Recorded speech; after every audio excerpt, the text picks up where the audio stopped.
r/AskReddit. Scientists of Reddit. What is the most crazy concept that may actually be possible in the future? We will one day learn how to mimic a human brain on a computer and download a human consciousness onto it. It can then be given sensory inputs and physically exist as a machine. All of the fundamental building blocks are there already. Scientists have created simulated brains with about 1-2 meter neurons. The human brain has about 100 B. So we are a long ways off. But we will get there. Now imagine this. It's very difficult to send a human to another star system. There are speed limits and problems like radiation and body deterioration.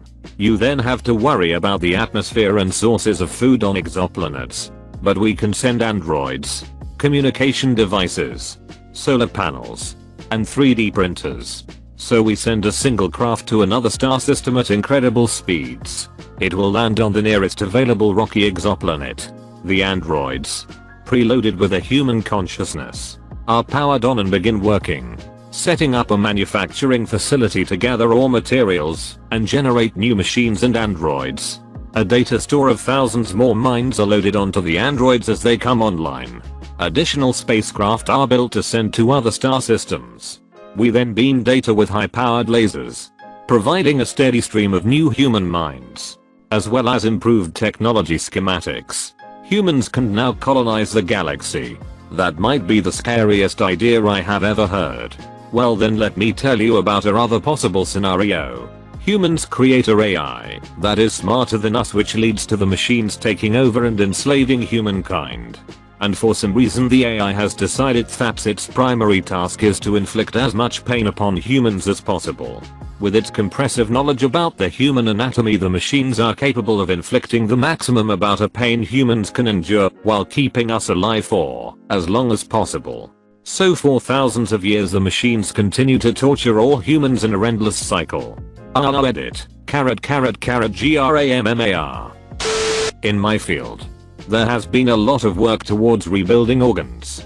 Essentially, take a diseased organ of any kind, decellularize it, remove all the individual cells, and leaving only the extracellular matrix scaffold, repopulate with healthy stem cells, and let that scaffold direct the cells, and rebuild that end-stage kidney into a healthy kidney, and get off dialysis, or rebuild a heart riddled with heart disease.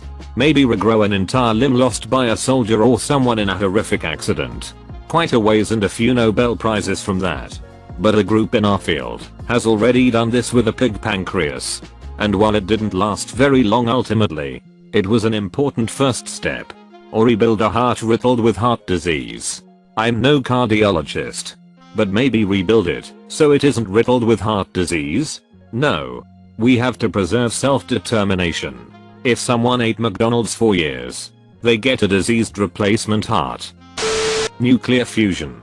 With the world continuously growing towards climate change, rising temperatures, melting ice caps, and smog hovering above cities, there we find a need for clean, powerful, and inexpensive energy. And the only completely clean, high-yielding energy without continuous maintenance is nuclear fusion. The only starting materials are hydrogen atoms. But the setback occurs at the requirement for temperatures over 2,000 F and 1,000,000 atoms of pressure. No nuclear waste, or any waste at all. 4x the energy output of nuclear fission. And cheap starting materials will save the energy crisis on Earth and remove fossil fuels from our electricity production altogether. Whichever country harnesses it first will rule the world. Edit.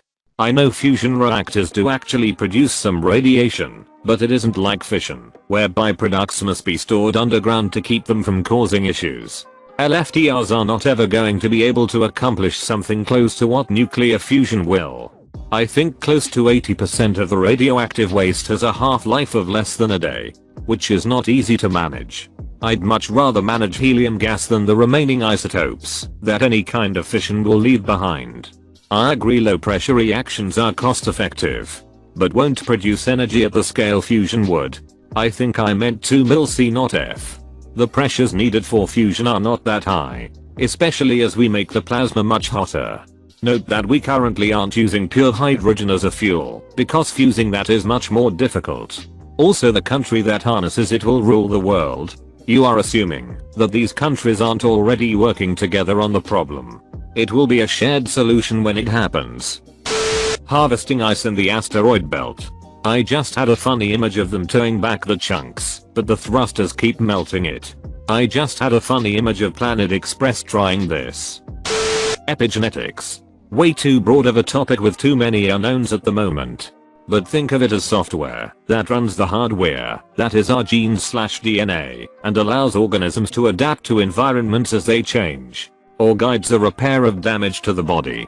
So in the future, imagine if we are able to just write epigenetic software programs for specific diseases/ailments/injuries or environments that tell our genes exactly which ones, more specifically the proteins they produce, and the function those proteins do, needs to be turned on/off, and in what amounts, to allow maximum adaptation or quick repair.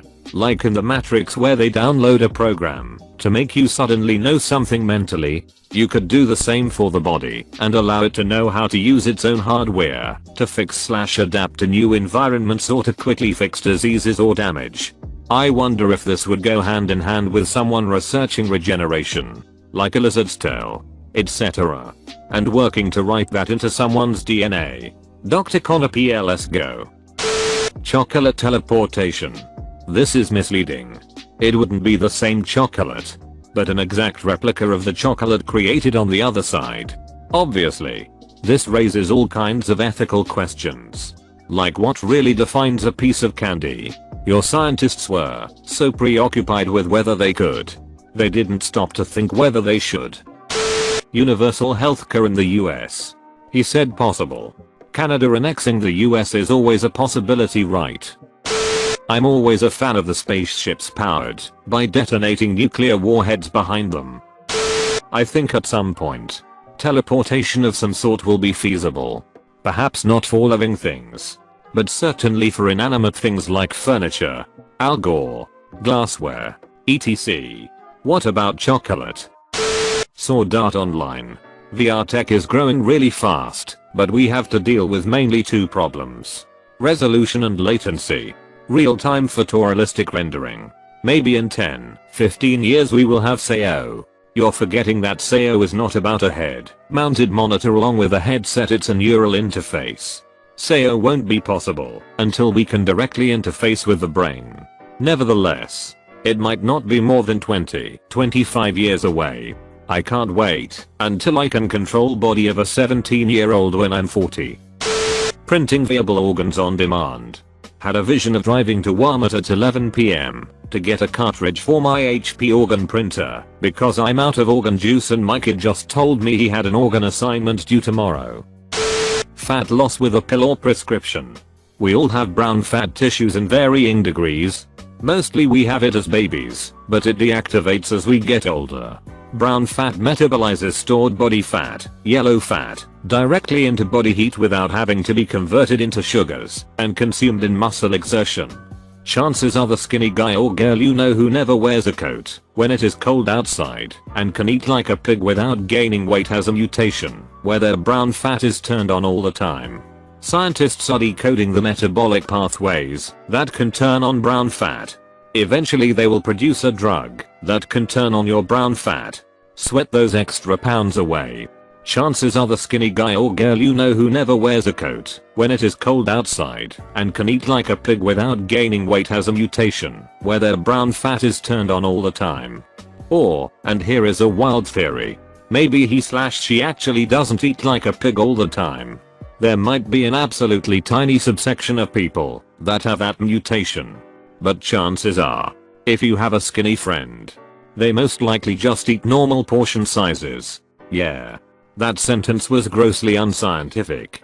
Chances are that skinny person simply has a reasonable diet, stays active, and forgets to bring a coat from time to time.